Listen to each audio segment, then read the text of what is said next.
Para los amantes de las guardas totalmente cristalinas, déjenme decirles una sola cosa. Cuando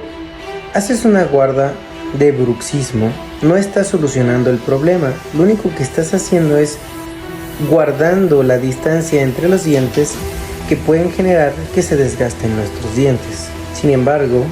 hay que tomar en cuenta que hay que entender el bruxismo y cuál es su origen. En este caso, el bruxismo es multifactorial, ya que estamos hablando de que un bruxismo tiene que ver con un déficit de desarrollo maxilar, un problema en la articulación de la mandíbula, problema de compatibilidad dentaria y posteriormente, como efecto dominó, un problema en el cierre de las vías respiratorias generando un déficit de oxigenación, generando a su vez un incremento en el cortisol, generando así a su vez un problema en el incremento de la tensión arterial, generando el estrés que todo el mundo conoce, pero que están relacionando a otros factores igualmente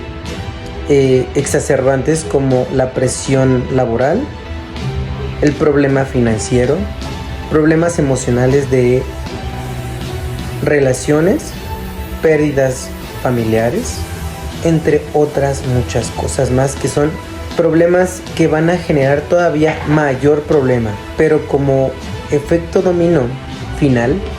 y finalmente todo eso se manifiesta de manera en el apretamiento dental para así relajarnos, pero como no hay estructuras que nos dejen estable, porque nuestros dientes no están en un lugar, porque nuestro hueso está fuera de dimensiones, pues no hay forma que nos podamos relajar y así nos tomemos mil cosas, nos pongan guardas, no vamos a eliminar el problema. La única cosa que nos va a poder eliminar el problema es quitando todos esos problemas origen que nadie está tratando. Y si tú tienes bruxismo y te ponen coronas, carillas, incrustaciones del material que sean, el problema va a seguir ahí y se va a hacer más grande y vas a tener más dolores de cabeza, dolores de cuello, dolores de espalda, terrores nocturnos, trastornos del sueño, en fin. Para todos los amantes de las guardas totalmente cristalinas, déjenme decirles que están haciendo un excelente trabajo. Gracias por darme más trabajo.